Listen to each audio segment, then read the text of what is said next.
dresses for everyone, from Cher to Miley Cyrus. Now, just as Bob Mackey's about to auction off some of his most iconic looks, he's ended up battered and bruised. Here's what happened. What happened to famed costume designer Bob Mackey? He's banged up with bruises, cuts, and a smashed up nose. Sorry, I'm such a terrible mess. I was in an accident. The legendary designer has dressed the most glamorous women in the world: Cher, Diana Ross, Tina Turner.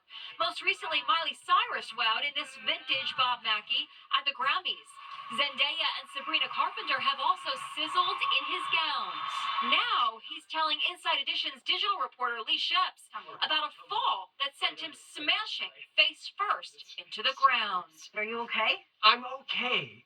I have things that hurt. I have a nose that's swollen and a cut over here and a cut slice in my lip. The iconic designer says he was walking here on 6th Avenue in New York City, heading to watch the Rockettes' Christmas Spectacular, when he says he tripped on a subway grate. I just went tumbling right on my face, right? It still hurts. Here's the subway grate where he fell. You can see it's bent and hasn't been replaced. His injuries come just as the 85-year-old kicks off the promotion of Hollywood legends Unmistakably Mackey, a live auction by Turner Classic Movies and Julian Auction House. A preview of the gowns going up for auction on December 11th are on display today at the Carlisle Hotel in New York City. There's Miley's gown. Despite his terrible fall, the fashion icon says there's no way he was going to miss this tribute of his life's work. I didn't want to miss it. Everybody said, oh, we have to cancel. I don't want to cancel. This is part of the fun. Mackey is also the subject of a new documentary, Bob Mackey Naked Illusion, currently screening at film festivals around the country. With Black Friday behind us, it is now Cyber Monday, the busiest online shopping day of the year. Les Trent has tips on how to take advantage of the best deals out there. It's the whopper of all shopping days, Cyber Monday, and robots are working double overtime.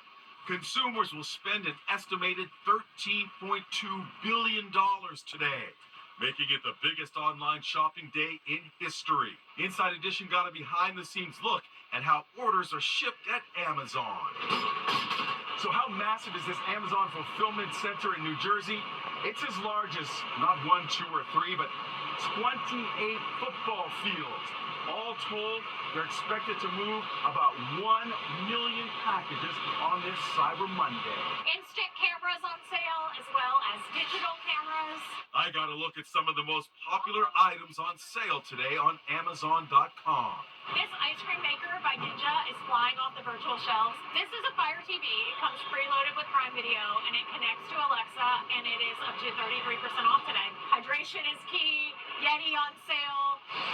AI, artificial intelligence, is a big part of Cyber Monday shopping.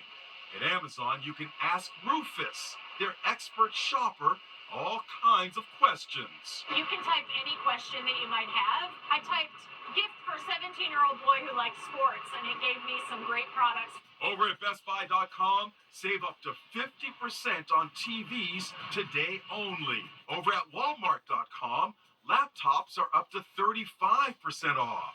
Online shopping is set to peak between the hours of 8 p.m. and 10 tonight.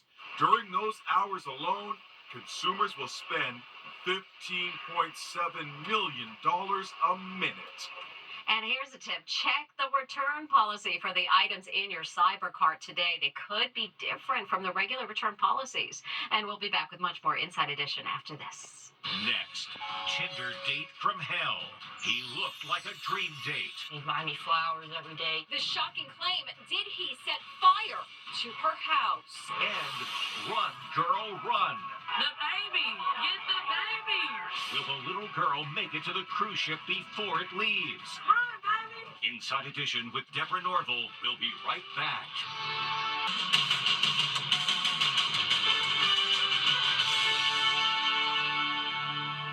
It's popular dating site with 75 million monthly users, and this buff guy on Tinder looked like quite the catch, but the woman who picked him says he became a total nightmare. She spoke with Amber Cogliano.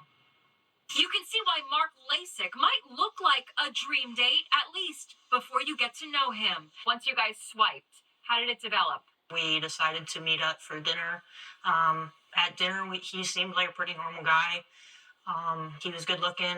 He seemed to have a pretty decent head on his shoulder. Katie Cedarberg says the date went so well, she agreed to more. There was, of course, his ego to deal with. This mirror doesn't do me justice, he wrote on Instagram. She started having doubts. She says LASIK became controlling and used drugs. She tried to end the relationship, and that's when she says he turned into a stalker. He'd call and text me 100+ times a day. He showed up at my work. He showed up at my house. She says LASIK even tried to love bomb her to win her back. He'd buy me flowers every day. He'd give me gift cards. He'd give me cash. He'd give me bottles of wine. When that failed, she says he turned to pure menace, sending her messages like, "I'll chop your head off." It reached a crisis when LASIK doused her Minnesota house with gas and torched it while her roommate was inside. How I see it, he thought if he can't have me, no one can have me. Sam Glow was the roommate. Thank God the fire station is right at the end of the road. So they made a very quick, very quick dispatch time. When LASIK was arrested, he was giving off a strong smell of gasoline. 26-year-old Katie says despite LASIK being sentenced to 15 years, he continued harassing her from prison. This is a prepaid debit call from LASIK. an inmate at the Minnesota Department of Corrections. Every single day, I have to worry about when he's going to get out. Mark LASIK will be eligible for parole in September of 2030. Back with more Inside Edition after this. The cruise ship is leaving the dock, and this little girl is running as fast as she can. These dilly-dallying passengers are about to become castaways. With time running out, Mom makes a mad dash to the cruise ship, but her little girl can't keep up. The baby! Get the baby! Oh my God. With her tiny legs sprinting forward, the toddler falls further behind as nervous passengers watch from aboard the Carnival Jubilee in Honduras. Run, baby! Tynesia Ross recorded the tense moments from her balcony on board the 6,000-passenger mega ship. I go out there and everyone's screaming and hollering. They're supposed to be back on board by 4:30. And so at this time when I'm recording, it's like 4:32. And I'm like, oh, wow. Like, this is really happening. Did they make it? Oh, they made it. But it was just shocking to see the little girl running how she did. It's like she put it into third gear. How's that for a hustle? The baby! Get the baby! I think we just saw a future Olympic star. And coming up, music only a family could love.